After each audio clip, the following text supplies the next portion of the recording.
Hi hello friends, ಎಲ್ಲರಿಗೂ ನನ್ನ ನಮಸ್ಕಾರ. ದಿಯಾಸ್ ಹೋಮ್ ರೆಸಿಪೀಸ್ಗೆ ಸ್ವಾಗತ. ಇವತ್ತಿನ ಸ್ಪೆಷಲ್ ರೆಸಿಪಿ ಡಿಂಗ್ರಿ ಕಬಾಬ್.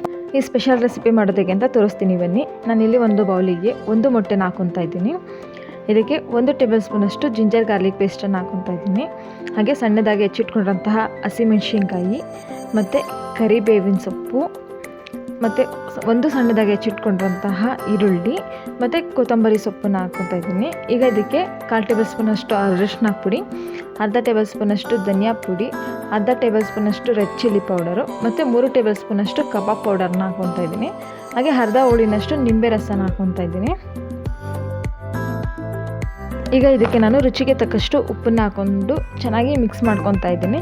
ಇದು ಚೆನ್ನಾಗಿ ಮಿಕ್ಸ್ ಆದ ನಂತರ ಇದಕ್ಕೆ 2 ಟೇಬಲ್ ಸ್ಪೂನಷ್ಟು ಕಾರ್ನ್ಫ್ಲವರ್ನ ಹಾಕ್ಕೊತಾ ಇದ್ದೀನಿ. ಕಾರ್ನ್ಫ್ಲವರ್ ಹಾಕೊಳ್ಳೋದ್ರಿಂದ ಕಬಾಬು ಕ್ರಿಸ್ಪಿಯಾಗಿ ಬರುತ್ತೆ. ಕಾರ್ನ್ಫ್ಲವರ್ ಹಾಕ್ಕೊಂಡು ಚೆನ್ನಾಗಿ ಮಿಕ್ಸ್ ಮಾಡ್ಕೊತಾ ಇದ್ದೀನಿ. ಈಗ ಇದಕ್ಕೆ ನಾನು ಅರ್ಧ kg ಚಿಕನನ್ನು ಹಾಕ್ಕೊಂಡು ಮ್ಯಾರಿನೇಟ್ ಮಾಡ್ಕೊತಾ ಇದ್ದೀನಿ. ಚಿಕನಿಗೆ ಮಸಾಲೆ ಎಲ್ಲ ಚೆನ್ನಾಗಿ ಅಂಟೋ ಥರ ಮಿಕ್ಸ್ ಮಾಡ್ಕೋಬೇಕು. ಇದು ಚೆನ್ನಾಗಿ ಮಿಕ್ಸ್ ಆದ ನಂತರ ಇದನ್ನು 20 ನಿಮಿಷ ನೆನೆಯೋದಕ್ಕೆ ಬಿಡ್ತಾ ಇದ್ದೀನಿ. ನಾನು ಒಂದು ಬಾಣಲೆಯಲ್ಲಿ ಎಣ್ಣೆ ಕಾಯೋದಕ್ಕೆ ಇಟ್ಕೊಂಡಿದ್ದೆ. ಎಣ್ಣೆ ಚೆನ್ನಾಗಿ ಕಾದ ನಂತರ ಇದಕ್ಕೆ ನಾನು ಮ್ಯಾರಿನೇಟ್ ಮಾಡಿ ಇಟ್ಕೊಂಡಂತಹ ಚಿಕನನ್ನು ಹಾಕ್ಕೊತಾ ಇದ್ದೀನಿ.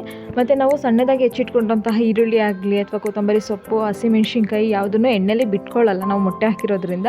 ಇದನ್ನು 5 ಮಿನಿಟ್ಸ್ ಡೀಪ್ ಫ್ರೈ ಮಾಡಿ. ಫ್ರೆಂಡ್ಸ್, ನೋಡಿರಲ್ಲ ಎಷ್ಟು ಈಸಿ ರೆಸಿಪಿ ಅಂತ. ಈ ರೆಸಿಪಿನ ನೀವು ಟ್ರೈ ಮಾಡಿ ಹೇಗಿತ್ತು ಅಂತ ನನಗೆ ಕಮೆಂಟ್ ಮಾಡಿ. ಈ ರೆಸಿಪಿ ನಿಮಗೆ ಇಷ್ಟ ಆದಲ್ಲಿ ಲೈಕ್ ಮಾಡಿ, ಶೇರ್ ಮಾಡಿ.